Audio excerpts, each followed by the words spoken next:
Es muy curioso que desde los grandes medios de comunicación siempre se trate de buscar excusas para justificar que países considerados más atrasados estén dando una mejor respuesta ante esta pandemia. Y este es el caso de China, que no solo es el país de origen del virus, sino el que probablemente lo ha conseguido contener mejor.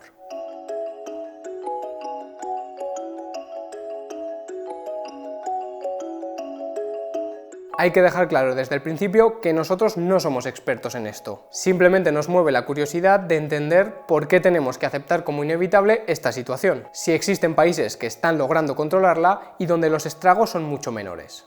Para ello hemos invitado a participar a Mauricio Castro, militante de la izquierda independentista gallega, con quien hablamos de las características de la respuesta china ante esta crisis sanitaria.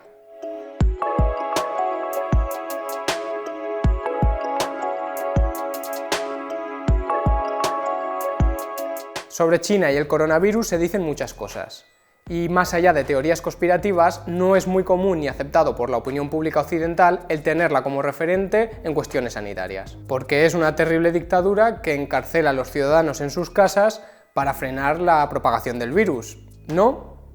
Sin embargo, lo más curioso es esa hipótesis culturalista de que los chinos y asiáticos en general son capaces de frenar el COVID por sus características culturales, como si existiera una predisposición en su cultura milenaria para saber gestionar bien estas situaciones. Y aunque es cierto que pueda haber ciertos valores culturales que favorezcan el buen desempeño colectivo de las medidas sanitarias, desde luego no es el elemento fundamental.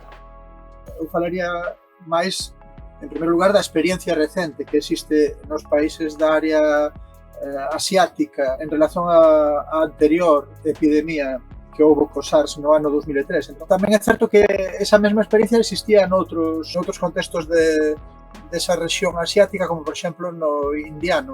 Na India tamén houve esa experiencia previa e o resultado está a ser un desastre. Ou, por exemplo, nas Filipinas ou mesmo na Indonesia, hai nesa rexión da Asia ou Oceania, existen outros países que tamén pasaron polo SARS e, no entanto, pois non tiraron as lizóns oportunas.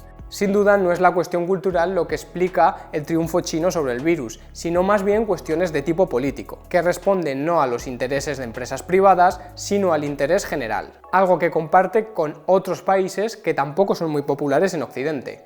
O de incidir na parte cultural tamén ten a contradición de explicar que outros países que se caracterizan supostamente no imaginario popular, polo contrario, por unha falta de disciplina social ou de hierarquía como valor tradicional, tamén estexa a funcionar porque ten un sistema político que o favorece. Estou pensando no caso cubano, por exemplo. Se no caso chinés poderíamos atribuir a eses valores confucionistas e tradicionais para explicar a resposta, primeiro, iso podía contradicerse con outros países da rexión que tendo esa mesma cultura non tiveron idéntica resposta, e en segundo lugar, tamén se contradí coa existencia de outros países que, sen entrar nese esquema dunha cultura tradicional tan hierárquica, si están a responder á altura das necesidades, non? Que é o caso de Cuba, e mesmo tratándose dun país con unha limitación importante polo seu escaso aínda desenvolvimento, polas circunstancias coñecidas de bloqueo brutal a que está sendo sometido desde hai moitas décadas. No caso vietnamita, que houve un proceso paralelo de modernización e abertura controlada polo poder público, polo Estado, polo partido, vemos que os resultados son semellantes, a pesar de que as dimensións son moito menores e tamén se trata de un país en vías de desenvolvimento, non comparável, por exemplo, a unha economía como a xaponesa ou de algúns países moi avanzados da rexión, non? E a pesar disso, os resultados vietnamitas tamén son superiores aos de calquer outro país avanzado capitalista da rexión e do mundo.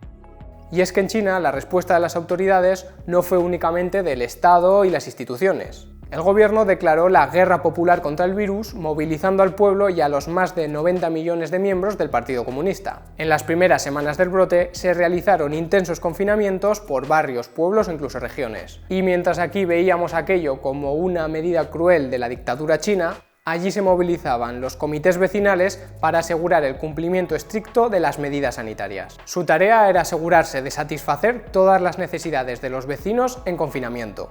Es decir, que unos comités vecinales formados por gente corriente se aseguraban de que a sus vecinos no les faltase de nada para poder hacer el confinamiento. de modo que se activaron todos los mecanismos de organización colectiva propios de una sociedad que no ha perdido sus lazos de comunidad. Ello, unido a las medidas económicas puestas en marcha por el gobierno y los recursos sanitarios destinados, nos dan una idea de lo que supuso la respuesta china ante la primera ola del virus.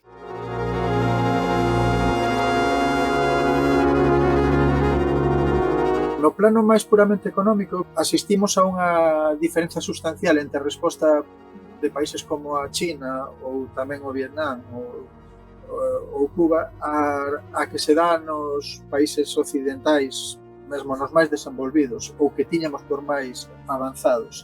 E é a dicotomía economía-saúde.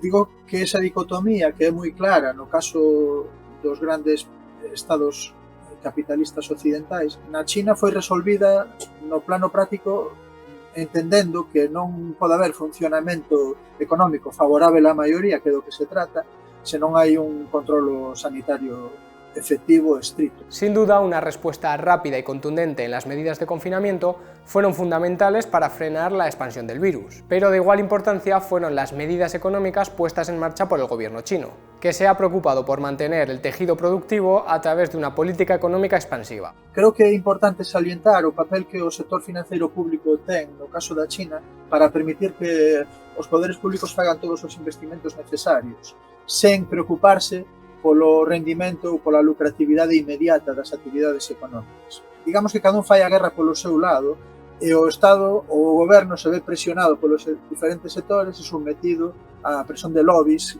con decisións contraditorias que se corrixen constantemente e que se ve que non existe unha planificación global de país por cima do interese particular de cada sector económico. Entre outras cousas porque non se pode exixir a un sector económico privado que renuncie a lucratividade inmediata e pense daqui, non digo xa daqui a un ano, mas daqui a 3 meses. Non. O poder capitalista privado ten esencialmente a característica de procurar o lucro inmediato de hoxe para mañá. Non se le pode pedir outra cousa. Entón, é fundamental que exista un poder público que pense en termos políticos, en termos dos intereses da maioría para superar ese inmediatismo intrínseco que estamos vendo no conxunto de países capitalistas incapaces de superar esas contradicións da prioridade, digamos, da anarquía do mercado sobre o controlo do mercado. Sin duda, lo que vemos es que prima no solo la idea de un poder público fuerte, sino la de un sector económico público importante, que sea capaz de intervenir en el mercado para solventar los problemas derivados de una crisis sanitaria como esta. Entón, na China vemos que existe esa superación da contradición entre o lucro privado e o ben público, e, por exemplo, é capaz, grazas a ese sector financeiro público que ten disponível, é capaz de investir inxentes capacidades de diñeiro, por exemplo, na construción de hospitais en poucas semanas. Iso requere un grande esforzo de investimento. É un investimento que fai porque dispón dun sector financeiro e bancario que o propio Estado disponibiliza.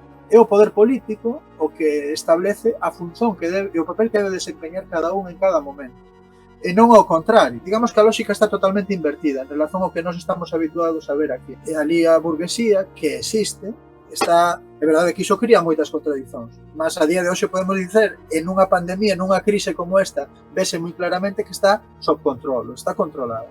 E non hai ningún burgués que se saia do guión e que decida meter presión ao goberno para que abra o seu sector de actividade, nem nada parecido. Cada sector de actividade está subordinado ao interese marcado polo poder público correspondente. Nese sentido, é moito máis democrático do que os formalismos que vemos nos países occidentais en que, al final, se impón a anarquía do mercado e o interese e o lucro privado. Mientras en Occidente estamos acostumbrados a que se imponga la agenda de las grandes compañías y bancos, en China todos los grandes bancos están controlados por el Estado, así como gran parte de las empresas más productivas. Esto contribuye a dar una rápida y eficaz respuesta a situaciones económicas imprevistas como esta.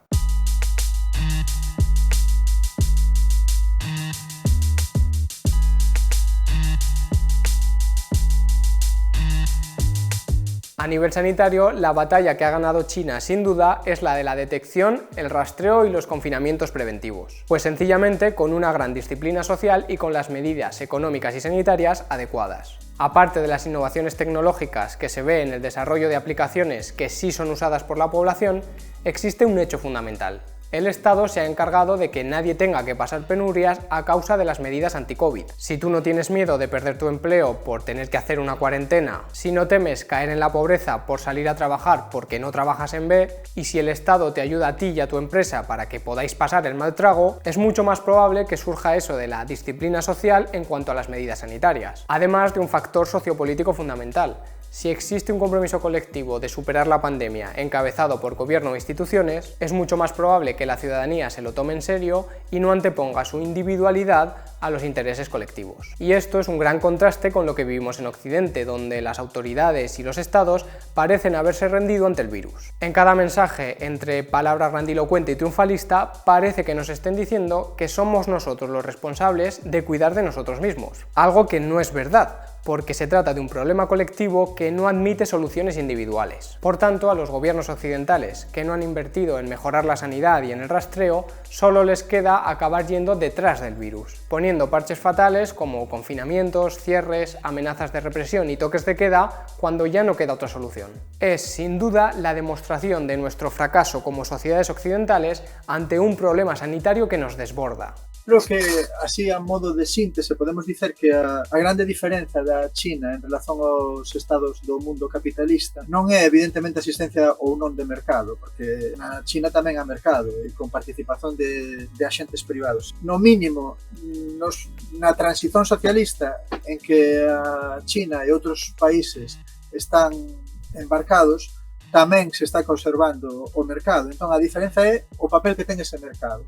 Eu creo que iso fai toda a diferenza para abordar as necesidades sociais e, sobre todo, necesidades tan extremas como as que se manifestan nunha crise pandémica como esta. A existencia dun mercado controlado e de un poder político por cima dese mercado e non sometido aos intereses privados dos participantes dese mercado. Por la vía de los hechos, China está demostrando que se puede frenar el virus y que la resignación no es la única salida posible. Y quizá tenga algo que ver con el hecho de que es un país que nunca se ha sometido a la apisonadora neoliberal. Por outra parte, hai que ter en conta que no caso chinés unha diferencia sustancial en relación a prácticamente todo o mundo capitalista é a non asunción, digamos, da lógica que se impuxo nas últimas décadas de neoliberalismo. Hai que dicer que a China non cumpre con prácticamente ninguna das condicións impostas polo consenso de Washington sobre, por exemplo, liberalización da circulación de capitais, aberturas en condicións